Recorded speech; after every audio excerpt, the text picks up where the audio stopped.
할렐루야. 주 예수 그리스도의 이름으로 하나님 말씀 증거하겠습니다. 창세기 48장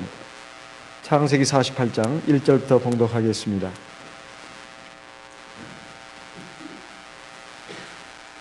창세기 48장 1절. 2일 후에 혹이 요셉에게 고하기를 내 부친이 병들었다 하므로 그가 곧 두 아들 므낫세와 에브라임과 함께 이르니 혹이 야곱에게 고하되 네 아들 요셉이 네게 왔다 하며 이스라엘이 힘을 내어 침상에 앉아 요셉에게 이르되 이전에 가나안 땅 루스에서 전능한 하나님이 내게 나타나 복을 허락하여 4절 내게 이르시되 내가 너로 생육하게 하며 번성하게 하여 네게서 많은 백성이 나게 하고 내가 이 땅을 네 후손에게 주어 영원한 기업이 되게 하리라 하셨느니라. 내가 애굽으로 와서 네게 이르기 전에 애굽에서 네게 낳은 두 아들 에브라임과 므낫세는 내 것이라. 루벤과 시몬처럼 내 것이 될 것이요 이들 후에 네 소생이 네 것이 될 것이며 그 산업은 그 형의 명의하에서 함께하리라. 7절 내게 관하여는 내가 이전에 밧단에서 올 때에 라헬이 나를 따르는 도중 가나안 땅에서 죽었는데 그곳은 에브랏까지 길이 오히려 격한 곳이라. 내가 거기서 그를 에브랏 길에 장사하였느니라. 에브랏은 곧 베들레헴이라. 이스라엘이 요셉의 아들들을 보고 가로되 이들은 누구냐. 9절 요셉이 그 아비에게 고하되 이는 하나님이 여기서 내게 주신 아들들이니이다. 아비가 가로되 그들을 이끌어 내 앞으로 나오라. 내가 그들에게 축복하리라. 건너뛰어서요. 15절 그가 요셉을 위하여 축복하여 가로되 내 조부 아브라함과 아버지 이삭에 섬기던 하나님 나의 남으로부터 지금까지 나를 기르신 하나님. 16절 나를 모든 환난에서 건지신 사자께서 이 아이에게 복을 주시오며 이들로 내 이름과 내 조부 아브라함과 아버지 이삭의 이름으로 칭하게 하시오며 이들로 세상에서 번식되게 하시기를 원하나이다. 17절 요셉이 그 아비가 우수를 에브라임의 머리에 얹은 것을 보고 기뻐 아니하여 아비의 손을 들어 에브라임의 머리에서 므낫세의 머리로 옮기고자 하여 그 아비에게 이르되 아버지여 그리 마옵소서 이는 장자니 우수를 그 머리에 얹으소서. 19절 아비가 허락지 아니하여 가로되 나도 안다 내 아들아 나도 안다. 그도 한 족속이 되며 그도 크게 되려니와 그 아우가 그보다 큰 자가 되고 그 자손이 여러 민족을 이루리라 하고 그날에 그들에게 축복하여 가로되 이스라엘 족속이 너로 축복하기를 하나님이 너로 에브라임 같고 므낫세 같게 하시리라 하리라 하여 에브라임을 므낫세보다 앞세웠더라. 21절 이스라엘이 요셉에게 또 이르되 나는 죽으나 하나님이 너희와 함께 계시사 너희를 인도하여 너희 조상의 땅으로 돌아가게 하시려니와. 22절 같이 읽겠습니다. 내가 네게 네 형제보다 일부분을 더 주었나니 이는 내가 내 칼과 활로 아모리 족속의 손에서 빼앗은 것이니라. 사람의 일생이 어떻게 이루어지는가. 사람이 나기 전부터 타고난 운명이라는 것이 있는가. 여기에 대해서 많은 사람들이 관심을 갖고 있습니다. 그것이 얼마나 참 궁금하면 관상이라는 영화까지 나와가지고 그렇게 히트를 쳤겠습니까? 사람의 운명이라고 하는 것은 그 얼굴을 보면 알 수 있다. 그 얼굴을 보고 사람의 운명을 점치는 것을 관상학이라고 하지 않습니까? 어떤 사람은 손금을 보고 어떤 사람은 발금을 보고 발의 모양을 보고 또 안다고 합니다. 그렇지만 인생에 대해서 그래도 지혜가 있는 사람들은 결론적으로 말하기를 관상도 또 손금, 수상도, 족상도 중요하겠지만 그보다 더 중요한 것은 심상이라고 하지 않습니까? 심상. 그러니까 마음의 모습이 어떤가. 이것에 의해서 그 사람의 운명이 결정된다. 이렇게 말합니다. 그렇게 본다면 사람의 정해진 운명이라는 것은 따로 있는 것이 아니라 그 사람이 마음먹기에 달려있다 하는 것입니다. 모든 말과 행동이 사실은 마음에서부터 나오는 거 아니겠습니까? 그 마음이라고 하는 것은 가슴에 있는 것이 아니라 머리에 있는 것입니다. 그 머리가 바로 마음을 관장하는 것이죠. 그러니까 그 사람이 하나님 앞에서 믿음의 길을 가냐 그렇지 않는가, 또 하나님 앞에서 믿음의 길을 걷더라도 하나님 말씀에 순종하느냐 그렇지 않느냐, 이것에 의해서 그 사람의 삶이 결정되는 것입니다. 오늘 나오는 말씀은 바로 거기에 대한 의문점들을 풀어볼 수 있는 아주 귀한 하나님의 말씀이 들어있습니다. 우리 믿음의 조상 야곱이 이제 병들어서 그의 살 날이 얼마 남지 않았다는 것을 안 요셉이 자기 두 아들을 데리고 아버지 야곱에게로 갑니다. 네 부친이 병들었다 하므로 그랬죠. 1절에 두 아들 브나세와 에브라임을 데리고 갔습니다. 왜 데리고 갔겠습니까? 그 데려간 이유는 이제 할아버지가 돌아가실 때가 됐으니까 이 손자들도 할아버지 문병을 해야 되겠다, 꼭 그런 목적으로 간 것이 아닙니다. 할아버지가 돌아가시게 된, 자기 요셉으로서는 자기 아버지고 요셉의 두 아들들에게는 할아버지가 된 사람이 바로 야곱입니다. 그 야곱이 하나님 집의 제사장이다 이 말이에요. 그러니까 하나님의 말씀을 맡고 있고, 그리고 하나님의 이름으로 축복할 수 있는 그 권한이 주어져 있었다 하는 것을 요셉은 알고 있었습니다. 그래서 이 두 아들들에게 가장 귀한 것을 줘야 되겠다. 그것이 바로 하나님의 주시는 복입니다. 이것을 아버지 야곱의 축복을 통해서 자기 두 아들 므낫세와 에브라임에게 임하도록 해야 되겠다. 이것이 요셉의 마음이었습니다. 당시 요셉은 우리가 잘 알다시피 사실 바로 애굽 왕 바로를 빼고서는 세상에서 가장 성공한 사람입니다. 어쩌면 바로보다도 더한 위세와 존경을 가진 사람이 바로 요셉이라고 할 수 있습니다. 부귀영화, 모든 것을 다 가지고 누리고, 그리고 그것을 자기 아버지 야곱과 그리고 자기 형제들에게 지금 베풀어주고 있는 사람이 요셉입니다. 세상에서 부와 명예와 권력을 다 가지고 세상에서 남부럴 것 없이 사는 사람이 바로 지금 요셉입니다. 그에 비하면 아버지 야곱이라는 사람은 비록 믿음의 조상의 한 사람이긴 합니다만은 지금 초라한 노인이고 이제 죽음을 눈앞에 둔 그런 정말 볼품없는 한 노인에 불과합니다. 그런데 요셉은 세상적인 것보다도 영적인 복이 가장 귀하다는 것을 알고 있었습니다. 그래서 두 아들을 데리고 아버지께로 데리고 간 것입니다. 자기가 세상에서 누리고 있는 모든 것들, 그 자식들에게 물려줄 수도 있고 누리게 할 수도 있지만 사실 그것이 중요한 것이 아니라 하나님이 주시는 영원한 생명, 그리고 영원한 복, 이것이야말로 우리 하나님의 백성들이 붙들어야 될 가장 중요한 핵심이다 하는 것을 요셉은 잘 알고 있었습니다. 이것이 바로 요셉의 신앙이었습니다.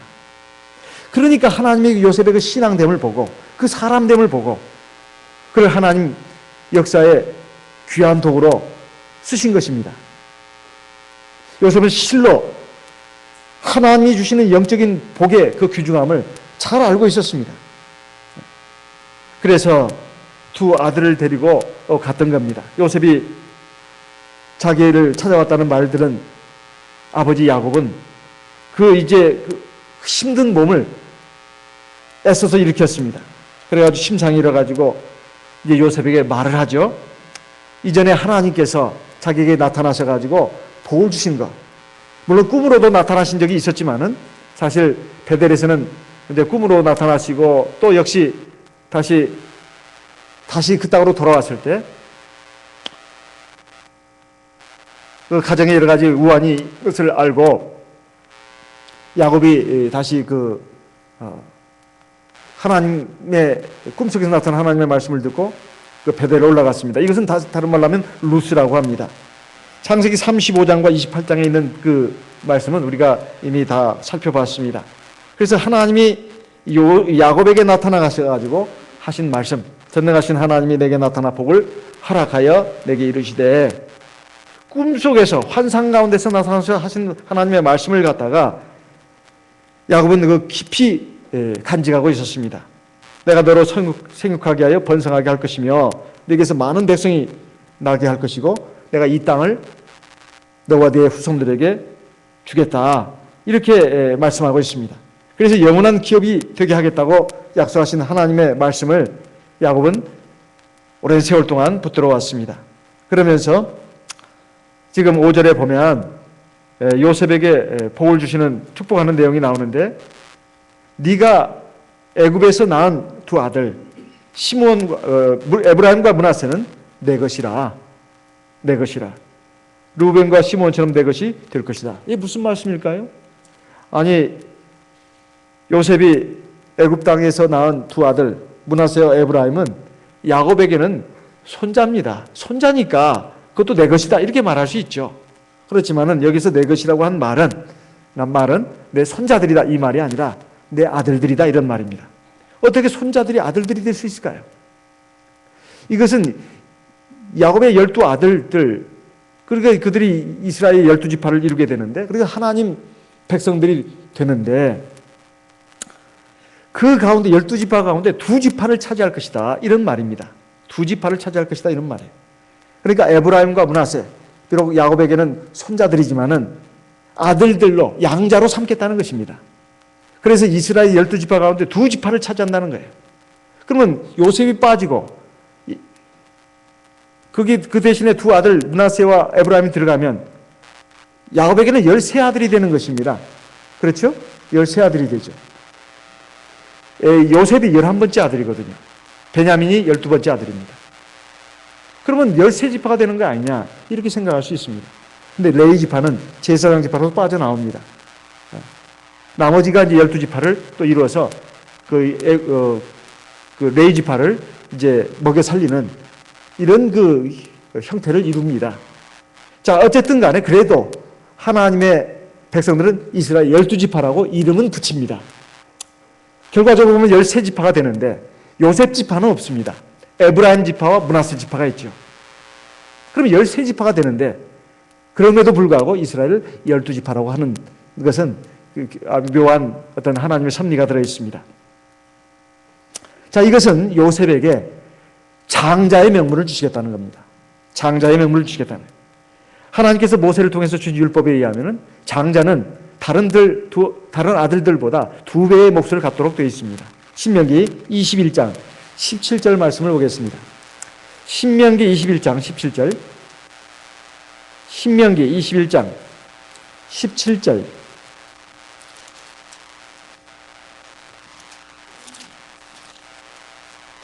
신명기 21장 17절 반드시 그 미움을 받는 자의 아들을 장자로 인정하여 자기의 소유에서 그에게는 2 몫을 줄 것이니 그는 자기의 기력의 시작이라 장자의 권리가 그에게 있음이니라. 이것은 이제 2 부인, 사랑하는 부인, 미워하는 부인, 이런 2 부인이 있을 때 거기서 이제 아들들이 낳았을 때 어떤 아들을 장자로 삼을 것인가를 말씀하면서 나온 말씀 가운데 하나입니다. 그런데 여기 후반부에 보게 되면 17절 후반부에 장자에게는 2 몫을 준다. 이런 말씀이 들어있습니다. 왜냐하면 그것은 기력의 시작이기 때문에. 이것이 하나님이 모세를 통해서 주신 율법 가운데 들어있는 내용입니다. 그래서 역대상 5장 1절 2절에 보면 요셉이 바로 장자의 명분을 받았다. 이렇게 기록하고 있습니다. 역대상 5장을 보겠습니다. 역대상 5장 1절 2절 말씀 같이 읽어보겠습니다. 역대상 5장 1절 2절 같이 읽겠습니다. 이스라엘의 장자 루벤의 아들들은 이러하니라. 루벤은 장자라도 그 아비의 침상을 더럽게 하였으므로 장자의 명분이 이스라엘의 아들 요셉의 자손에게로 돌아갔으나 족보에는 장자의 명분대로 기록할 것이 아니니라. 2절도 읽어보겠습니다. 유다는 형제보다 뛰어나고 주권자가 유다라 말미암아 났을지라도 장자의 명분은 요셉에게 있습니다. 자, 그래서 요셉에게 장자의 명분을 줬다는 것은 이스라엘 12지파 가운데 2지파를 차지하게 됐다는 말입니다. 이것을 우리가 잘 이해를 해야 되겠습니다. 그럼 요셉이 장자의 명분을 가졌다면 당연히 주권자가 거기서 나와야 되는 게 아니냐 이거죠. 그런데 나중에 보게 되면 주권자가 유다의 지파에서 나옵니다. 우리가 잘 아는 바와 같이 사울왕은 이스라엘의 첫째 왕 사울왕은 베냐민 지파 출신입니다. 그런데 그를 이어서 사무엘 선지자로부터 기름 부음을 받고 이스라엘의 왕이 된 사람은 다윗입니다. 다윗은 유다 지파의 후손이고 그 유다 지파의 후손들이 이스라엘 민족의 역대 왕들이 거기서 다 나왔습니다. 물론 나중에 북쪽의 이스라엘과 남쪽의 유다로 갈라지긴 했습니다만 북쪽의 이스라엘은 나중에 이제 아수르에 의해서 멸망당하고 유대 지파만이 쭉 살아남아가지고 근근히 명맥을 유지하다가 결국은 거기에서 주 예수 그리스도가 나오게 됐죠. 그걸 본다면 왕의 주권, 지팡이, 홀과 지팡이가 유다 지파에게 있다는 말씀은 이제 그 다음 시간에 하나님께서 야곱을 통해서 야곱의 그 12 아들들에게 주신 그 축복의 내용을 보게 되면 잘 나옵니다. 그런데 왜 요셉에게 이 장자의 명분을 줬다고 하느냐? 그것은 두 몫을 주었다는 것입니다. 두 지파를 차지하게 됐다는 거예요. 그런 의미가 있습니다. 이건 대단한 일입니다. 그러면 땅도 두 배를 다른 그 지파에 비해서 두 몫을 차지한다는 말도 되겠죠. 이것은 첫째 장자 루벤이 아버지 침상을 더럽혔기 때문에 장자의 그 명분에서 탈락받을 수 있는 그 자격에서 탈락이 됐습니다. 그리고 둘째가 이제 돼야 되는데 둘째 역시 시므온 이런 그 자녀들은 그 하나님 백성의 대개는 레위도 마찬가지고 아주 잔인했습니다. 거기에 적합하지 않았다 이런 말입니다. 넷째 유다가 아버지를 위해서 그리고 형제들을 위해서 이제 자기를 희생하는 모습으로 나오죠. 그래가지고 결국 이 유다가 이 하나님 백성들의 조상으로서 그 주권자가 나오는 그런 실질적인 사실은 장자가 됩니다.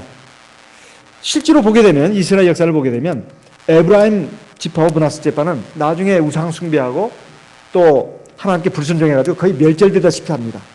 그 나머지 지파들도 거의 마찬가지가 됩니다만은 특별히 에브라임 지파나 므낫세 지파도 나중에는 하나님의 그 12지파 가운데서 거의 다 이렇게 그 우상 숭배하고 불순종함으로써 거의 멸절되다시피 한다 말이에요. 그러니까 이것이 끝까지 간다는 것이 아닙니다. 이제 하나님의 백성들의 그 12지파를 이루는데 2지파를 차지했다 이런 말입니다. 오늘날 우리 참교회 성도들을 영적 이스라엘 백성이라고 합니다. 그건 상징적인 말입니다. 상징적인 말이에요. 그 가운데서 유다 지파가 있고 에브라임 지파가 있고 뭐 레위 지파가 있고 그런 것이 아니라 각 나라 각 민족 가운데서 하나님의 택한 백성들이 구원을 받는다는 뜻입니다. 자, 그래서 이 부분은 이해를 그렇게 해야 되겠습니다. 어쨌든 요셉이 그렇게 된 것은 사실 요셉이 노예로 팔려와가지고 참 하나님 앞에 굉장히 신실한 모습을 보였습니다. 그리고 자기 아버지와 자기 형제들을 이제 구원하고 중동의 전역에 있는 그런 사람들을 갖다 구원하는 하나님의 그 구원의 도구로서 쓰임받았습니다. 요셉은 예수님의 예표가 되는 인물입니다. 우리가 요셉의 그 믿음과 그의 행위, 그의 삶을 보게 되면 참 어쩌면 그렇게 예수님을 닮았나 그것을 알 수가 있습니다. 예수는 은 30에 팔렸지만 요셉은 은 20에 팔렸습니다. 그리고 노예의 옷을 입고 종같이 섬기는 생활을 했습니다. 그리고 그 애굽 나라와 자기 동족들을 구원하는 데 쓰임받는 하나님의 도구가 되었습니다. 이런 의미에서 봤을 때 요셉은 예수님을 예표하는 인물이다. 그의 믿음이나 상품이나 그의 행위가 바로 예수님을 너무 닮았다 해서 예수님을 예표하는 인물이라 이렇게 보고 있습니다. 자, 그래서 요셉이 바로 사실상 장자의 역할을 했기 때문에 2지파를 받는 복을 받게 된 것입니다. 자, 그런데 요셉이 이제 아버지한테서 그 두 지파의 복을 받는다는 얘기를 하면서 들으면서 자기가 낳은 두 아들들을 이제 아버지 앞에 데리고 왔는데 이 아버지가 그것을 알고 이들은 누구냐 이렇게 물었습니다. 그때 창세기 48장 9절에 보게 되면 요셉이 그 아버지에게 말했습니다. 이는 하나님이 여기서 내게 주신 아들들입니다. 그러니까 이건 자기의 소유가 아니라 하나님이 자기 이 아들들을 주셨다. 이게 요셉의 신앙입니다. 이건 내 자식이다. 그게 아니에요. 하나님이 주셨다. 하나님이 여기서 내게 주신 아들들입니다. 이렇게 말했습니다. 그러니까 아비 되는 야곱이 말했습니다. 그들을 이끌어서 내 앞으로 데리고 나와라. 내가 그들에게 축복해 주겠다.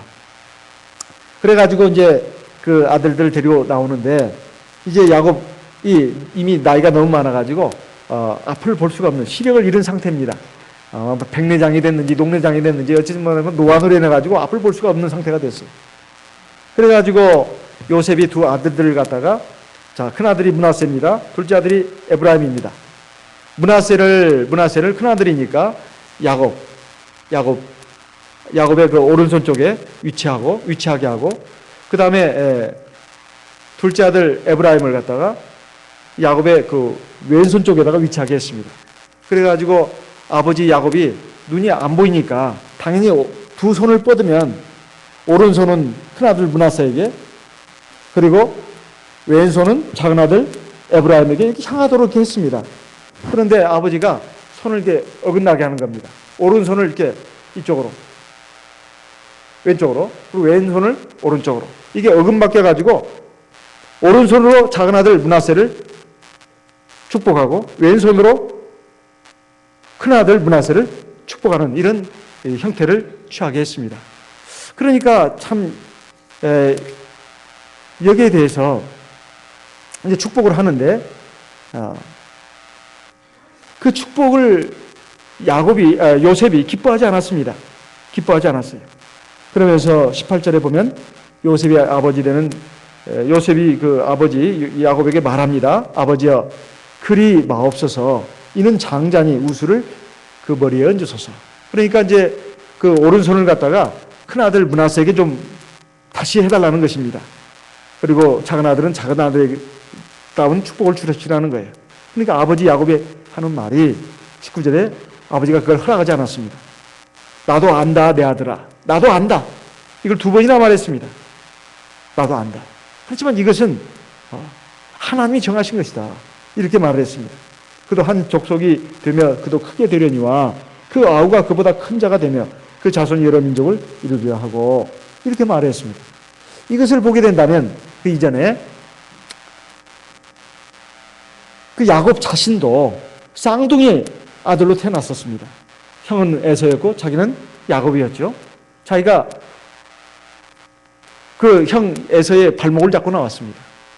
그렇지만은 둘째 아들로 태어났지만 장자의 명분은 이 둘째 아들에게 간 거 아니겠습니까?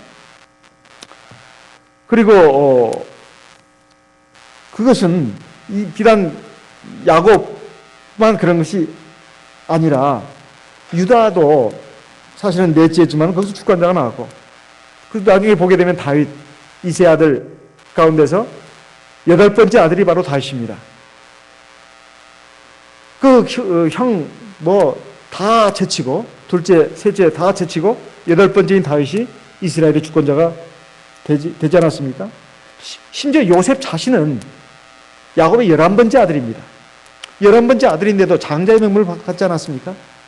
그러니까 이게 하나님의 축복을 받는 것은 순서에 의해서 정해지는 게 아니라는 거예요. 큰아들로 태어났으면 당연히 장자의 명분을 받고 둘째는 둘째의 복을 받고 그런 게 아니라는 것입니다. 이것은 꼭 그 서열을 말하는 게 아니라 우리가 세상적으로 볼 때도 그 사람의 출신 성분에 의해서 외모에 의해서 또는 학벌에 의해서 그것에 의해서 그 사람이 받을 복이 결정되는 게 아니라는 겁니다. 사람이 남자로 태어나느냐 여자로 태어나느냐 어느 나라에서 태어나느냐 그리고 어떤 집안에 태어나느냐 이것은 정해진 겁니다. 이건 하나님이 정하신 거예요. 하지만 그것이 그 사람이 살아가는 일생의 행복과 불행을 좌우하는 건 아닙니다. 그리고 그 사람의 구원도 좌우하는 게 아니다 이 말이에요. 결국 그 사람의 마음, 그 마음이 신앙이 있느냐 없느냐, 그리고 하나님을 경외하느냐 경외하지 않느냐, 하나님의 말씀을 순종하느냐 순종하지 않느냐, 거기에 의해서 좌우되는 것이다, 이런 말씀입니다. 그래서 우리 하나님의 백성들은 절대로 운명론에 빠지면 안 됩니다. 관상이라는 영화가 수백만 천만을 돌파해도 그거가 재미로 볼 수는 있어도 거기에 빠져들면 안 된다 이 말이에요. 사실 앞으로 내 인생이 어떻게 풀릴 것인가 불안해하고 초조할 이유가 없습니다. 사실 여기까지 연결돼야 합니다. 내 앞으로 운명은 어떻게 전개될 것인가 막 불안해하고 초조해하고 안절부절하고, 이거 굉장히 어리석은 행동입니다. 내 앞에 운명은 나한테 달려 있습니다. 나한테 달려 있다는 말은 하나님이 결정하는 것을 부인하는 말이냐, 그 말이 아닙니다. 하나님 앞에서의 나의 태도에 달려 있다 이 말이에요. 정확하게 표현하면 그것입니다. 하나님 앞에서의 나의 마음의 태도와 결정에 달려 있다 이 말이에요. 내가 만약에 하나님을 경외하고 의지하고 또 하나님 말씀에 순종한다면 하나님께서 나에게 복을 주십니다. 시편 128편을 보겠습니다. 시편 128편, 시편 128편 1절 같이 읽어보겠습니다. 시편 128편 1절 같이 읽어보겠습니다. 여호와를 경외하며 그 도에 행하는 자마다 복이 있도다. 2절 네가 네 손이 수고한 대로 먹을 것이라. 네가 복되고 형통하리로다. 여기 보십시오. 여기 중요한 것을 말씀하고 있습니다. 어떤 자가 복이 있다고요? 여호와를 경외하며, 끝이에요? 끝? 아니죠. 그 도에 행하는 자마다 복이 있다고 했습니다. 여호와를 경외하며 그 도에 행하는 자마다 복이 있다고 했습니다. 첫째는 하나님을 경외하는 겁니다. 두 번째는 하나님 말씀에 순종하는 것입니다. 하나님 말씀을 따라서 사는 거예요. 세 번째가 있습니다. 5절 같이 읽어보겠습니다. 5절 여호와께서 시온에서 내게 복을 주실지어다. 너는 평생에 예루살렘의 복을 보며 네 자식의 자식을 볼지어다. 이스라엘에게 평강이 있을지어다. 세 번째는 뭡니까? 시온산에 거하는 겁니다. 이 시온은 성경에서 특히 시편에서 하나님의 보좌가 있는 곳, 하나님의 성산, 참교회를 예표합니다. 참교회를 예표해요. 그러니까 하나님의 보좌가 있고 하나님의 말씀이 있고 하나님이 영으로서 계시는 그곳 시온산, 하나님의 본된 참교회에서 머물러야 된다 이 말이에요. 그러면 하나님께서 거기서 복을 주신다는 겁니다. 세 가지입니다. 하나님을 경외할 것, 그리고 하나님의 도에 행할 것, 도를 따라 행할 것. 도는 말씀입니다. 세 번째는 시온에 거할 것. 이것이 중요한 조건이다, 이런 말씀이에요. 여기에 대해서는 레위기 26장에도 나와 있습니다. 레위기 26장 3절 보겠습니다. 레위기 26장 3절. 레위기 26장 3절 말씀 같이 읽어보겠습니다. 레위기 26장 3절 같이 읽어보겠습니다. 너희가 나의 규례와 계명을 준행하면, 이랬습니다. 이 이후로 뭔 말씀이 나오냐면 순종에 대한 축복이 나옵니다. 순종에 대한 복. 너희가 나의 규례와 계명을 준행하면, 이거 하나님의 말씀입니다. 4절부터 13절까지 총 세 가지로 나옵니다. 하나님의 말씀을 따라 살면, 그 도를 따라서 행하면 세 가지 복이 약속되어 있는데, 첫째 4절 내가 너희 비를 그 시후에 주리니, 시후라는 것은 때에 맞게 적절하게 준다는 것입니다. 은혜의 비, 은총의 비를 갖다가 그때에 맞게 적절하게 주신다는 거예요. 그래서 네가 거하는 땅, 네가 경작하는 땅, 그것에서 소산물이 풍성하게 나온다는 거예요.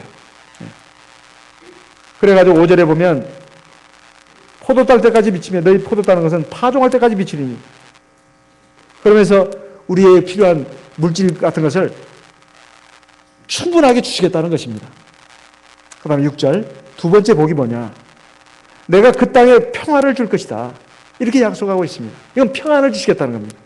물질적으로 아무리 돈 많이 벌고 좋은 집 살고 그러면 뭐합니까? 늘 평안이 없는데 늘 마음이 괴롭고 힘든데, 그런 경우 있을 수 있죠. 그런데 여기 두 번째 약속한 것은 평안입니다. 거기에 보게 되면 너희가 평안히 눕고 자기도 한다는 거예요.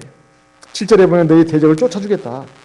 8절에 보면 너희 다섯이 백을 쫓고 너희 백이 만을 쫓을 것이다. 그래서 이제 평안한 삶을 누리게 해주겠다. 이렇게 말씀하고 있습니다.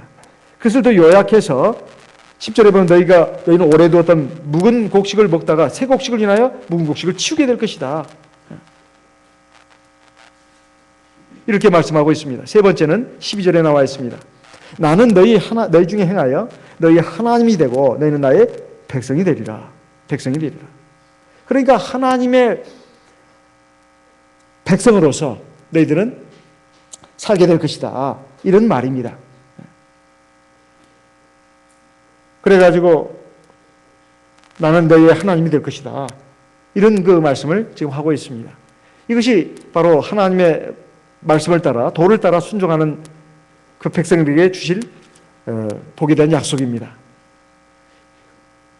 그래서 이런 그 복을 주시겠다는 것입니다. 그래서 요셉이 아버지 야곱이 자기 두 아들들에게 주신 축복의 내용을 이제 또 듣습니다. 창세기 48장 본문으로 돌아와서 15절에 보게 되면 두 가지를 약속하고 있습니다. 15절 16절에 그가 요셉을 위하여 축복하여 가로되 내 조부 아브라함과 아버지 이삭의 섬기던 하나님, 나의 남으로부터 지금까지 나를 기르신 하나님, 나를 모든 환난에서 건지신 사자께서 이 아이에게 복을 주시오며 이들로 내 이름과 내 조부 아브라함과 아버지 이삭의 이름으로 칭하게 하시오며 이들로 세상에서 번식되게 하시기를 원하나이다. 자, 이것은 지금 요셉을 축복했다고 하는데, 야곱이 요셉을 축복했다고 하는데 사실은 두 아들을 축복하는 것입니다. 요셉의 두 아들들을. 근데 그 첫 번째 그 축복의 내용이 뭐냐? 조상 되도록, 그러니까 야곱으로서는 할아버지가 됩니다. 아브라함, 그리고 아버지 이삭, 그리고 자기까지.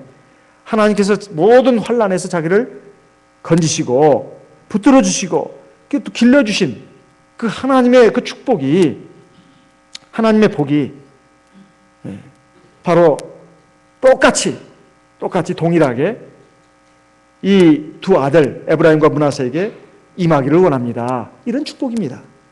그러니까 믿음의 조상들에게 임했던 축복이 동일하게 요셉의 두 아들 에브라임과 므낫세에게도 임하기를 원한다. 이런 말입니다. 이것이 참 중요한 것 아니겠습니까? 하나님의 백성들에게 임했던 그런 복이 똑같이 계속해서 그 자손들에게 임한다고 하는 것이 얼마나 귀하냐 이 말이에요. 그 다음에 두 번째는 20절에 나와 있습니다. 20절에 그날에 그들에게 축복하여 가로되 이스라엘의 족속이 너를 축복하기를 하나님이 너로 에브라임 같고 므낫세 같게 하시리라 하여 에브라임을 므낫세보다 앞세웠더라. 여기에 그 말씀 나오는데 보게 되면 모든 이스라엘 족속이 너를 또 축복하기를 원하는데, 쉽게 말하면 모델 같은 인물이 되라는 것입니다. 모델이라고 하는 것은 어떤 그 표상이 되는 인물입니다. 자, 너는 커서 링컨 같은 사람이 되라. 너는 커서 오바마 같은 사람이 되라. 너는 커서 이순신 장군 같은 사람이 되라. 너는 커서 위대한 그 역사적인 인물, 그런 사람같이 되라. 그만큼 에브라임과 므낫세가 훌륭한 사람이 되라.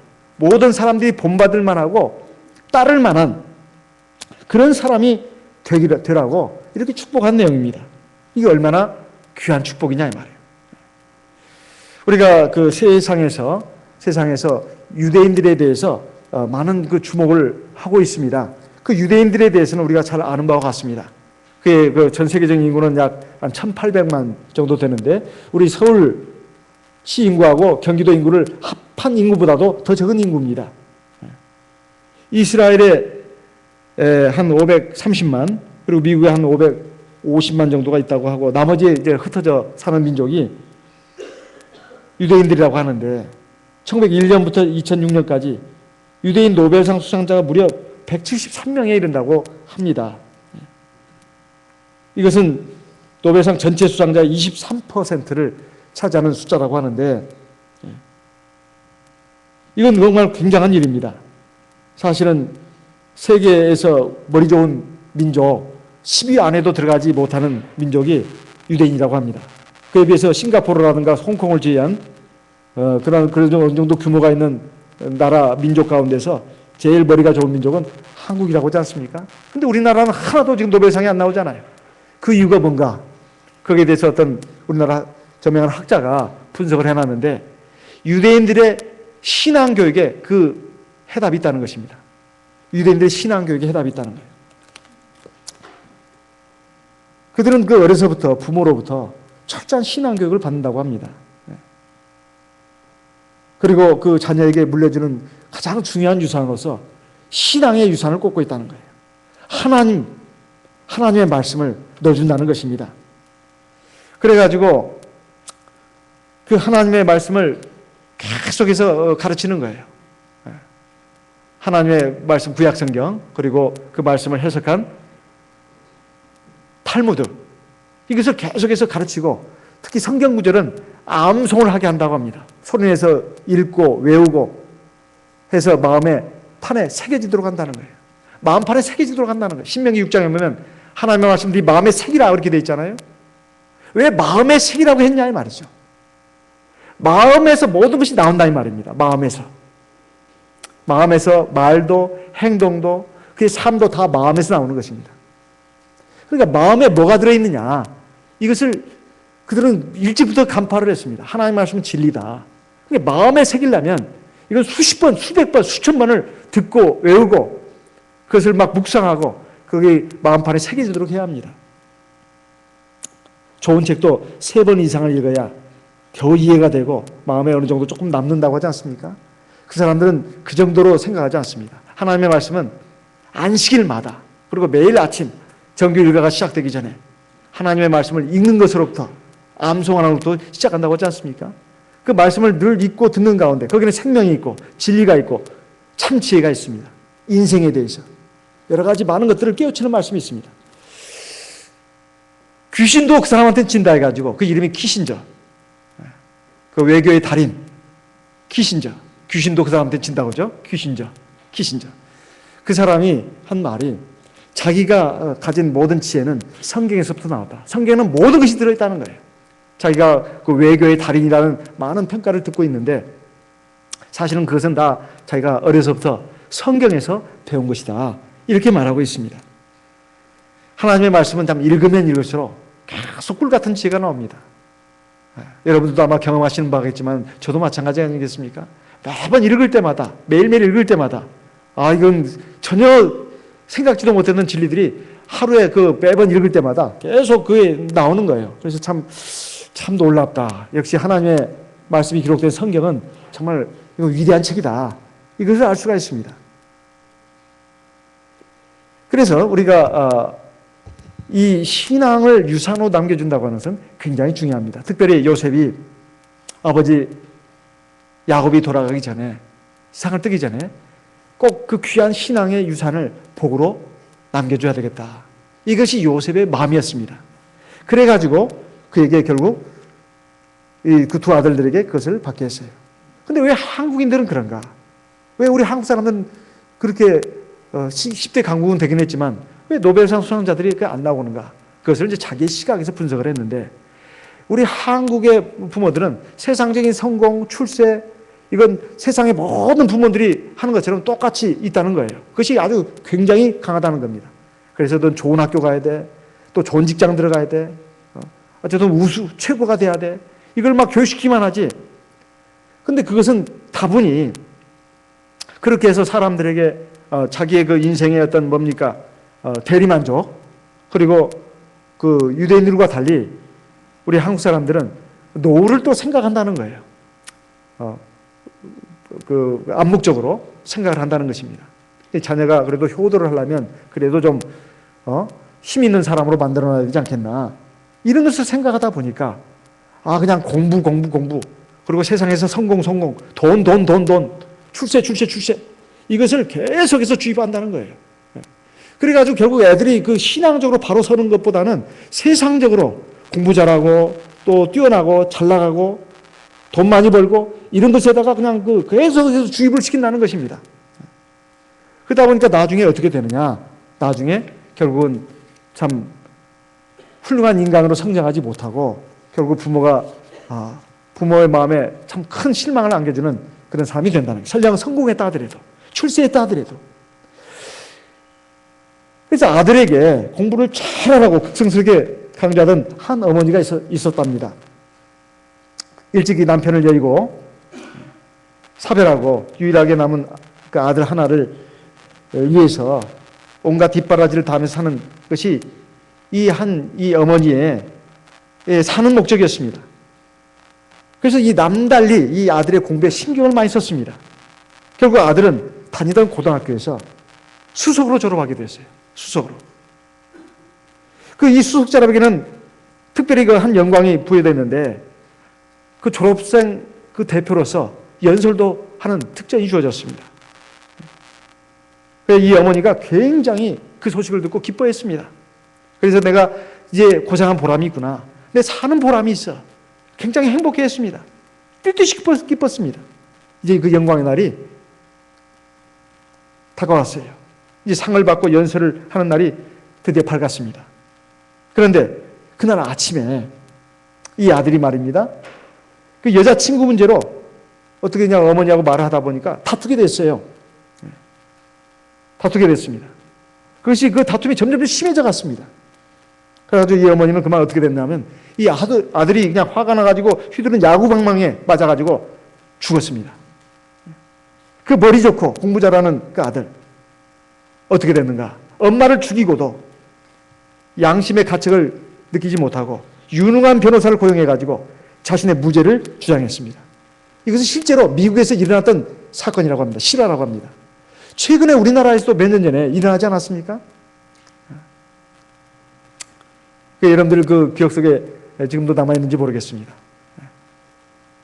어머니를 죽인 어떤 고등학생.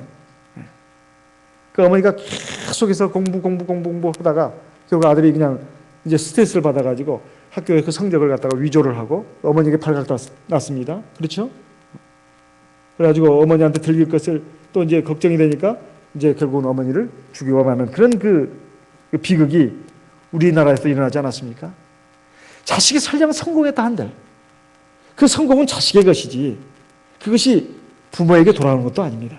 왜냐하면 다 자기 삶이 있고 자기가 또 그 삶에 그 무게가 있기 때문에 대부분 사람들이 그렇게 삽니다. 남에게 얼마나 자랑거리가 될지 모르지만은 사실은 그 얼마나 정말 인간다운 인간 그리고 훌륭한 인간으로 성장하는 것은 별개의 문제입니다. 그런데도 많은 우리 사람들이 그 착각을 하면서 산다 이래요. 뭔가 있을 것처럼. 나중에 보면 허망과 실망밖에 없는데 그 많은 사람들이 거기에 속고 있다 이 말이죠. 중요한 것은 신앙입니다. 그리고 하나님이 주시는 복입니다. 그리고 영원한 나라의 복입니다. 이것이 없는 인생이라는 것은 이것은 정말로 허망한 인생이고 사실은 그건 복받지 못한 인생이라고 할 수 있습니다. 누구보다도 자식을 사랑하는 것이 부모의 마음입니다. 우리가 지금이라도 항상 자녀를 우리 믿음 안에서 키우도록 노력할 뿐만 아니라 신앙의 유산으로 남겨주도록 우리가 기도해야 되겠습니다. 그 마음에 뭐가 있느냐에 따라서 말도 그렇게 나오게 돼 있고 행동도 그렇게 나오게 돼 있습니다. 지금은 당장은 큰 영향을 못 미치는 것 같지만 나중에 자녀들이 그 부모의 말, 행동을 보고 결국 돌이킬 때가 옵니다. 그리고 그 설령 돌이키지 못한다면 그건 자식의 책임입니다. 우리가 부모로서 우리 자녀들에게 정말 값진 신앙의 유산을 남겨주도록 해야 되겠습니다. 세상에서 제일 중요한 것이 하나님을 경외하는 것, 그리고 하나님의 말씀을 따라 사는 것, 그리고 하나님의 피로 사시고 성령과 진리로 세운 이 구원의 집, 하나님의 집에 장막에 거하는 것, 이것이야말로 가장 중요하다는 것을 우리가 꼭 기억해야 되겠습니다. 오늘 하나님의 이름으로 요셉의 두 아들들을 축복한 것은 바로 요셉에 대한 축복이었습니다. 요셉의 일생을 보게 되면